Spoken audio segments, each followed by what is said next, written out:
Assalamualaikum warahmatullahi wabarakatuh. Shalom, Om Swastiastu, Namo Buddhaya, Salam Kebajikan. Kembali lagi di Mahawira Channel yang akan membawakan kisah-kisah horor yang siap menemani Anda. Nah, kali ini saya akan menceritakan lagi sebuah kisah di rumah sakit, kisah horor di sebuah rumah sakit di Bandung. Nah, karena ternyata banyak juga kejadian-kejadian janggal yang terjadi di rumah sakit. Ya, seperti yang kita tahu, layaknya rumah sakit kan biasanya ada yang meninggal mendadak lah, atau ada kejadian yang janggal, atau biasanya kalau rumah sakit yang sudah kuno itu, entah itu bangunannya warisan dari bangunan Belanda, di situ sering ada pembunuhan atau hal-hal yang lain yang bisa memicu tempat itu menjadi angker dan menjadi tempat-tempat bagi makhluk halus begitu. Nah, kisah ini datang dari salah satu rumah sakit di Bandung. Nah, bagaimana kisahnya? Kita langsung masuk ke cerita horornya. Kisah aneh tapi nyata ini dialami oleh 3 orang perawat magang yang saat itu bertugas di salah satu rumah sakit di Bandung. Rita, Mahmud, dan Hani adalah perawat magang di sebuah rumah sakit di kota Bandung yang tidak disebutkan namanya. Kejadian menyeramkan itu baru saja mereka alami. Suatu hari, Rita, Mahmud, dan Hani harus masuk shift malam. Keadaan masih cukup ramai waktu itu. Koridor dipenuhi keluarga pasien, dokter, dan perawat yang masih beraktivitas seperti biasa. Hingga waktu sudah menunjukkan pukul 2 dini hari, lalu rasa kantuk menyelimuti mereka. Rita beristirahat sejenak, tapi Mahmud dan Hani masih terjaga. Mahmud, tidur sebentar ya, merem aja, kata Rita. Iya Rita, nggak apa-apa. Han, jangan tidur ya, temenin gue, ucap si Mahmud. Meskipun Rita tertidur, ia masih dapat mendengar obrolan kedua temannya tadi. Nah, pada waktu itu terdengarlah suara bel dari salah satu ruang pasien. Salah satu pasien dari ujung kamar membutuhkan bantuan perawat. Hani yang mendengar suara bel tersebut berinisiatif untuk pergi ke sana. Rita yang kemudian terbangun ingin menemaninya. Saat dini hari, suasana rumah sakit ini terasa sangat sepi. Tidak ada seorang pun di koridor. Rita dan Hani yang masuk ke kamar pasien melihat lampu yang padam. Memang beberapa pasien menyukai lampu padam saat tidur. Di kamar ini ada beberapa ranjang untuk pasien dan satu toilet. Pintu toilet sedikit terbuka. Hani mengeceknya dan tidak ada orang di dalam.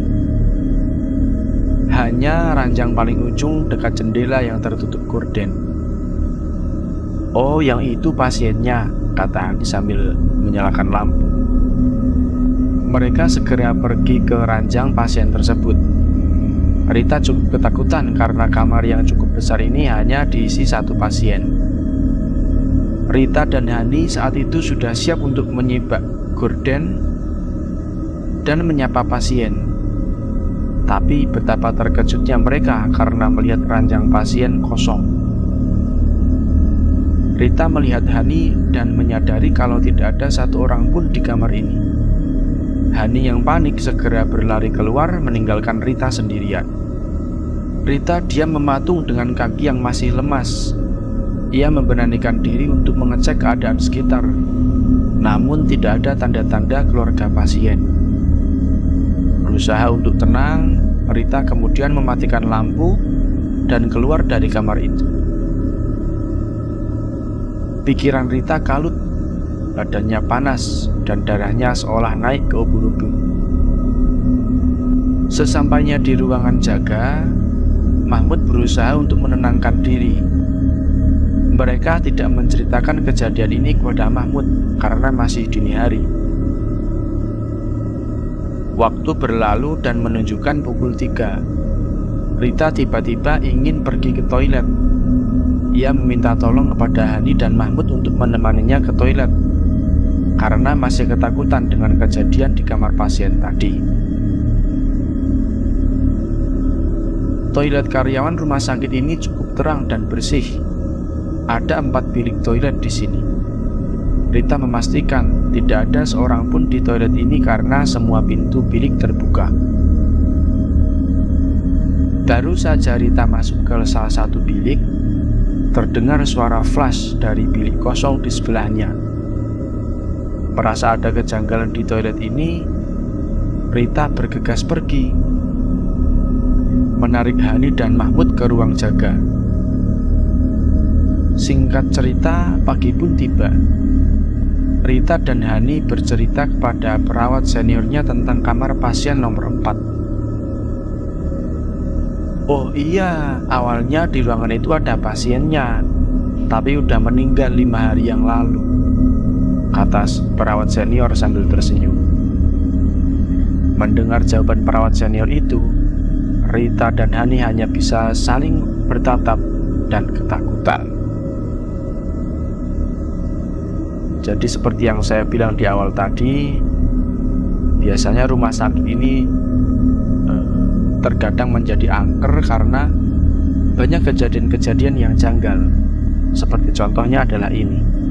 Ada seorang pasien yang sudah 5 hari meninggal, kemudian dia istilahnya mengganggu atau ingin berkomunikasi dengan manusia. Nah, ini ada satu cerita lagi tentang kisah horor di rumah sakit. Jadi ceritanya, aku tuh sore-sore lagi mau gantiin ngejaga sepupuku yang lagi dirawat di salah satu rumah sakit. Terus kan aku naik lift ya, karena emang ruangan inapnya di lantai atas. Pas pintu lift kebuka, gak lama ada segerombolan dokter dan suster gitu sambil dorong bangkar RS. Mereka ngelewatin aku. Aku ngeliat apa yang dibangkar, ternyata ada mayat. Mayatnya bener-bener matanya tuh masih kebuka gitu. Habis itu aku diem sambil ngeliatin mayatnya sampai masuk lift. Entah perasaan aku doang saat itu atau gimana, tapi mayatnya seolah-olah lagi ngeliatin aku. Aku buru-buru lah ke kamar sepupu, terus coba ngapus kejadian itu. Nah, malamnya kisaran jam 8 menuju 9, setelah sepupuku tidur, aku mau turun buat cari makan. Nah, selama perjalanan tuh emang gak ada sama sekali pikiran atau ingatan soal kejadian tadi sore. Puncaknya di sini. Pas pintu lift kebuka, aku lihat ada cewek pakai baju khusus pasien gitu. Bener-bener sendirian di lift. Ya, aku mah mikirnya pasien di sini, pasien di rumah sakit ini. Udah tuh ya, kan aku masuk aja. Tiba-tiba suasana nggak nyaman banget pas pintu lift ketutup.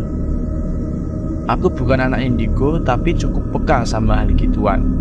Jadi karena kepekaan itu, aku ngerasa ada hal yang aneh. Karena tumben banget aku jadi bisa ngerasain hal lain. Kita kan kalau nggak nyaman di lift suka ngelihat ke arah angka lift yang nunjukin kita lagi di lantai berapa gitu kan. Nah, aku juga ngelakuin hal itu karena nggak nyaman, terus iseng sambil curi-curi pandang sekilas lewat pantulan kaca ke cewek di belakang. Terus pas aku lihat angka udah mau nunjukin ke lantai dasar, tiba-tiba dia mendekat.